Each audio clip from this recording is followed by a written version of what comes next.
Welcome to Everyday Truth with Kurt Skelly. We believe the Bible is true and relevant to everyone, everywhere, every day. Today, we join Kurt at one of the many biblical and historical sites in Greece. To fully experience these incredible sites, be sure to watch each day's video on YouTube. Now, let's see where Kurt is today. Do you know that when Paul was here in Ephesus, he was also managing other churches? Because one of the major reasons why Paul came on the third missionary journey was to raise money. He was raising money for poor saints back at Jerusalem. And he's raising this money. He's writing letters. He's visiting churches in Galatia, in Macedonia, in Achaia. And he's writing these letters. And one of the letters he wrote was right from here. You know what letter that was? 1 Corinthians. Now, he wrote a letter before 1 Corinthians from here too. He probably wrote a letter between 1 and 2 Corinthians here too. Okay? And when he writes those letters, he's dealing with things like this carnal church at Corinth. They're not getting it yet. He's getting a report from people like the household of Chloe that come visit him here. People like Achaicus and Fortunatus and Stephanus that are here saying, Paul, we got trouble over in Corinth. They've got this question and that question. They're asking about marriage and gifts, and they're asking about the resurrection. And Paul writes 1 Corinthians, and he deals with all this. He deals with their carnality. He deals with the gospel. He deals with marriage. He deals with gifts. He deals with meat. He deals with all of it. He's writing from here. Hey, he sends Timothy and, ready for this name? Erastus. Remember we talked about him about 9 years ago? The Erastus stone in Corinth. He sends Timothy and Erastus to Corinth from here. So he's not only doing this ministry, he's not only making tents, but he's also managing ministry around the world from this headquarters. So we have and here's how it all ends. Not ends, but here's what happens toward the end. So Paul is preaching, and all of these people in cults are getting saved. And you know what they do? They take their magic books, and a book back in Bible days was worth a lot of money, and they burned them. That was my old life. I'm burning my bridges. And the Bible monetizes it, 50,000 pieces of silver. Well, now the gospel, now don't miss this, now the gospel is affecting their pocketbook. Now they're upset. No, they weren't upset that Paul was preaching, but when that preaching affected their pocketbook, their economy, see, same thing happened in Philippi. Same thing happened to Jesus. As soon as Jesus started turning the money changers table and dealing with the bazaars of Annas, the high priest, you're in on our gig, now all of a sudden they're mad. But when money is involved, now they're mad. So what do? They start a riot, Demetrius and the other silversmiths, and they haul all the people down to the theater. Now, here's a funny thing. So the Bible says most of the people there don't know why they're there. It sounds like some of the riots in the United States. In fact, George Soros funded the riot in Ephesus. Not true. Yes. They take Gaius and Aristarchus, and Paul wants to go in and settle a thing. No, don't go in, Paul. The town clerk finally comes and says, guys, go home. You know why? Because there's an uproar, and he knows if this gets back to Rome, my head's on the chopping block. So all of that's happening right here. So pre-Ephesus, the Ephesus. Okay, now let's talk real quickly post-Ephesus. So what happens when Paul leaves? Well, you got some churches here now. You got some people learning, but you have some false teachers too, right? Like Hymenaeus, like Alexander, like Phygellus, like Hermogenes. You got some false doctrine going on too.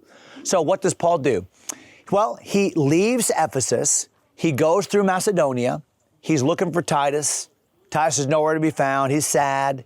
Finally, he hooks up with Titus in Macedonia, writes the Corinthians one last letter. Hey, guys, pay up. You made big promises.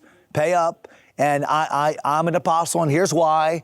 So he gets to Corinth. Now we're back to where we were 2 days ago. So he's in Corinth on the end of the third missionary journey, and he's there, ready for this? 3 months. So threes. He's there 3 months. What did he do? He writes Romans. He goes to Caesarea, to Cenchrea, where we were. He's going to sail back. But he finds out about this plot among the Jews. They're going to kill him. Oh, so he changes his plans. He leaves Cenchrea and he comes back on land. You know where he goes? Philippi. He celebrates Passover there. Can you picture him with the jailer, with Lydia, with the others, that demon-possessed girl that was saved, having Passover, celebrating the death of Christ and all the symbolism? He goes from Philippi to, he falls at Ephesus. He goes to Philippi. He goes to Troas. He preaches so late at night, a kid falls out the window. You know what I'm talking about? Eutychus. He comes down. He wants to get to Jerusalem before Pentecost. Man, he's rushing. He's telling the ship captain, step on it, you know?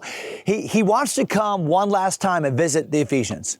So he gets here, but he doesn't have time to come into the harbor. And so he goes to Miletus, 35 miles away. And he calls for the Ephesian elders. Say, guys, can you come? I want to have a leadership team meeting. So they go down a day and a half journey, and he gives them one of the greatest messages you'll ever read in your Bible. Acts 20, like verses 16 through the end of the chapter. Amazing. Hey, beware. The wolves are coming in. Feed the flock of God. Take the oversight.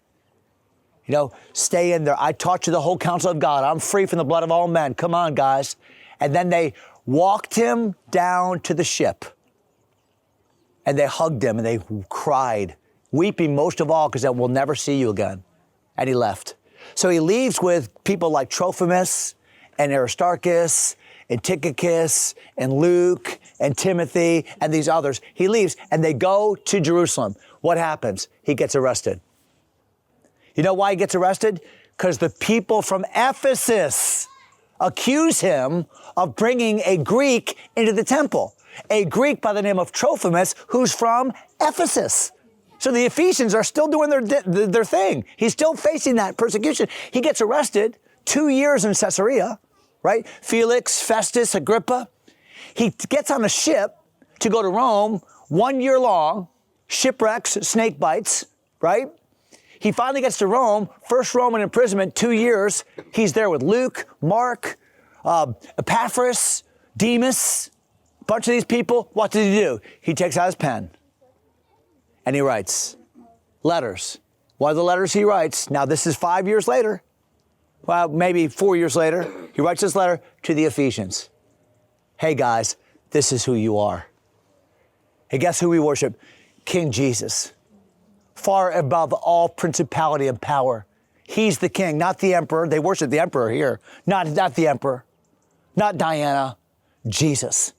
And you see all these temples? Oh, no. We're the temple. And we're a building. And we're a body.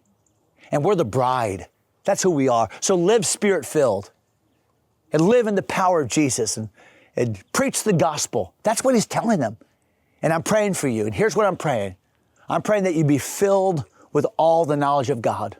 I'm praying that the love of Christ, which has no height, no depth, and no width, would fill your hearts. That you would know who you are. That's what I'm praying for. Wow, what a letter. Then he writes another letter a few years later to Timothy. Hey, Timothy, I left you in Ephesus for this reason. Come on, don't worry about being young. Be an example, right? Preach it. Tell the rich people this. Take care of the widows. Tell the elders this, right? He writes another letter about 10 years after he's here. We call that 2 Timothy. In that letter, Timothy, come on. Don't be ashamed. Come on. Stand up for Jesus. Come on. Be strong in the grace. Come on. Come on. And then the apostasy's coming. But you've got the word of God. I'm leaving. I fought my fight. I finished my course. I've run my race. People are scattered. Demas left me. Alexander the coppersmith, he did me much evil. This guy's here. That guy's there. But I'm telling you something. God's on the throne. He's coming soon. So that's all to this church. Ready for this? You say, we're done with our post-Ephesian story. No, we're not. Because guess what? John moves here. John the apostle, he moves here. And he writes some letters from here too. 1 John, 2 John, 3 John, from here. Hey, love people. Stand for truth. And then they burn him with a hot, boiling cauldron of oil. And they exile him on Patmos. We're going there today. And John on Patmos writes some letters. And guess who he writes first? These people. You're doing great with your doctrine. You're doing great with your work. But you left your first love. 30 years after this church received a letter from Paul, they received a letter from John. You're all right on the outside. You're all right up here, but you left your first love. And I think sometimes we need that message, don't we? Because we got our doctrinal I's dotted. We got our doctrinal T's crossed.